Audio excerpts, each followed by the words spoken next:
നമസ്കാരം. 2026 ജൂൺ മാസം 21 തീയതി ഞായറാഴ്ച ഈ നക്ഷത്ര ജാതകർക്ക് ഇത് സംഭവിച്ചിരിക്കും. ഇവരുടെ രാശിഫലം പരിശോധിക്കുമ്പോൾ ഈ ഒരു സമയത്ത് ഈ നക്ഷത്ര ജാതകർക്ക് ചില അത്ഭുതങ്ങൾ സംഭവിക്കും. നക്ഷത്ര ജാതകർ ഇവരാണ്: കർക്കിടകൻ രാശിയിലെ പുണർദം, പൂയം, ആയില്യം; തുലാരാശിയിലെ ചിത്തിര, ചോതി, വിശാഖം; മകരരാശിയിലെ ഉത്രാടം, തിരുവോണം, അവിട്ടം.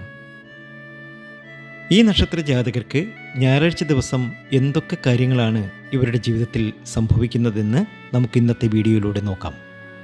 അതിലേക്ക് കടക്കുന്നതിന് മുമ്പ് എന്നത്തെയും പോലെ ഇന്നും നിങ്ങളിൽ നിന്നും ആ വിലപ്പെട്ട ലൈക്ക് പ്രതീക്ഷിക്കുന്നു. എൻ്റെ ഉപാസനാമൂർത്തിയായ മുത്തുമാരിയമ്മയ്ക്ക് ശർക്കര പായസം നേതിച്ച് പൂജകൾ അർപ്പിക്കുന്ന വെള്ളി ചൊവ്വ ദിനങ്ങളിൽ നിങ്ങൾക്കും നിങ്ങളുടെ കുടുംബാംഗങ്ങൾക്കും വേണ്ടി പ്രാർത്ഥിക്കുന്നതാണ്, പൂജകൾ ചെയ്യുന്നതാണ്. പേരും ജന്മനക്ഷത്രവും ഇപ്പോൾ തന്നെ കമൻറ്റ് ബോക്സിൽ ഒന്ന് കുറിച്ചേക്കുക. ഭാഗ്യാനുഭവങ്ങൾ ഒരുപാട് വന്നു ചേരുന്ന ഒരു സമയമാണ് ഇത്. കർക്കിടകൻ രാശിയിലെ പുണർദത്തിനും പൂയത്തിനും ആയില്യത്തിനും കാലങ്ങളായി അവർ ശ്രമിച്ചുകൊണ്ടിരിക്കുന്ന ഒരു നല്ല കാര്യത്തിന് ശാശ്വതമായ പരിഹാരമുണ്ടാകുന്നു.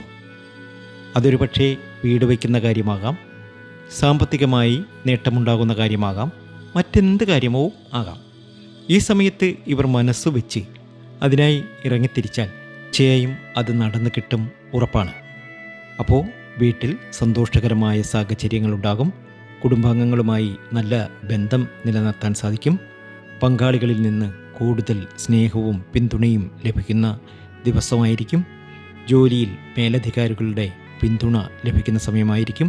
പുതിയ ഉത്തരവാദിത്തങ്ങൾ ഏറ്റെടുക്കേണ്ടി വരും. ബിസിനസ്സിൽ പുതിയ ഇടപാടുകൾക്കൊക്കെ സാധ്യതയുണ്ട്. അപ്പോൾ എന്തുകൊണ്ടും ഈ നക്ഷത്ര ജാതകർക്ക് അനുകൂലമായ ഒരു സമയമാണ്. അതുപോലെ തന്നെ തുലാൻ രാശിയിലെ ചിത്തിരയ്ക്കും ചോതിക്കും വിശാഖത്തിനും കാലങ്ങളായി അവർ മനസ്സിൽ വിചാരിക്കുന്ന കാര്യങ്ങളൊക്കെ നേടിയെടുക്കാൻ കഴിയുന്ന സമയമാണ്. അപ്രതീക്ഷിതമായ പല ധനലാഭങ്ങളും ഇവർക്ക് വന്നു ചേരും. ജീവിതത്തിലെ എല്ലാ ദുരിത ദുഃഖങ്ങളും മാറി രക്ഷപ്പെടാൻ ഇവർക്ക് കഴിയും. ഭാഗ്യവും നേട്ടവും സൗഭാഗ്യവും ഒക്കെ ഒന്നിച്ച് വന്നു ചേരുന്ന സമയമാണ്. ചെറിയ തലവേദനയോ ഉറക്കക്കുറവോ അനുഭവപ്പെടാം. വ്യായാമവും പ്രാർത്ഥനയും ശീലിക്കുന്നത് നന്നായിരിക്കും. ധാരാളം വെള്ളം കുടിക്കുന്നതും ഇവർക്ക് ആരോഗ്യമൊക്കെ മെച്ചപ്പെടാൻ കാരണമാകും. ഏതായാലും ഭാഗ്യാനുഭവങ്ങൾ ഒരുപാട് വന്നു ചേരുന്ന സമയമാണ്.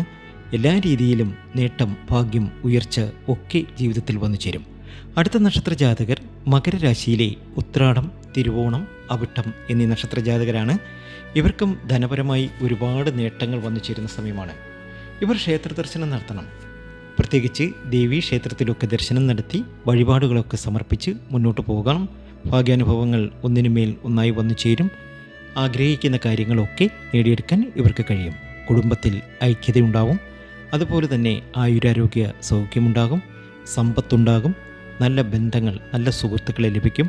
അതുപോലെ തന്നെ പരീക്ഷ, ഇൻ്റർവ്യൂ, ജോലിക്കാര്യം ഇവയിലൊക്കെ വിജയിക്കാൻ നിങ്ങൾക്ക് സാധിക്കും. ഈ പറഞ്ഞ നക്ഷത്ര ജാതകരൊക്കെയും ചിലവുകൾ വർദ്ധിക്കുന്ന ഒരു സമയമാണിപ്പോൾ. അപ്പോൾ ചിലവുകളൊക്കെ വർദ്ധിക്കുന്ന ഈ സമയത്ത് ചിലവ് ചുരുക്കി തന്നെ മുന്നോട്ട് പോകണം. നേരത്തെ ഉണ്ടായിരുന്ന പ്രശ്നങ്ങളൊക്കെ പരിഹരിച്ച് മുന്നോട്ട് പോകാൻ നിങ്ങളെക്കൊണ്ട് സാധ്യമാകും. ഏതായാലും ഞായറാഴ്ച ഇവരെ സംബന്ധിച്ച് ഭാഗ്യത്തിനുമേൽ ഭാഗ്യമുള്ള സമയം തന്നെയാണ്. എല്ലാ രീതിയിലും അഭിവൃദ്ധിയും നേട്ടവും ഒക്കെ വന്നു ചേരും. ഈ വീഡിയോ നിങ്ങൾക്ക് ഇഷ്ടമായിട്ടുണ്ടെങ്കിൽ ചാനൽ ഒന്ന് സബ്സ്ക്രൈബ് ചെയ്യുക, മറ്റുള്ളവരിലേക്ക് ഇതൊന്ന് ഷെയർ ചെയ്യുക. മറ്റൊരു നല്ല വീഡിയോയുമായി വീണ്ടും എത്തും വരെ നന്ദി, നമസ്കാരം.